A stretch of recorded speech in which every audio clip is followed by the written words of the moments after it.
corazón. Eh, eh.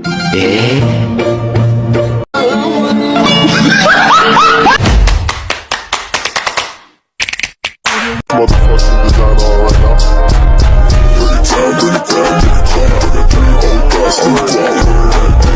Assalamualaikum warahmatullahi wabarakatuh. Kami dari kelompok 1. Halo semuanya, perkenalkan nama aku Anindya Karisa Nadia dari kelas 74 absen 5. Halo semua, perkenalkan nama aku Narendra absen 35 kelas 74. Halo semuanya, perkenalkan nama saya Muhammad Brian, absen 23 dari kelas 34. Dia kenakuin, kenalkan dulu dong. Halo semua, salam nih, aku Meret Bahak dari kelas 4 absen 13. Bismillahirrahmanirrahim. Akbar minal mati fardunillahi ta'ala.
Allahu Akbar, asyhadu an la ilaha illallah, asyhadu anna Muhammadar Rasulullah.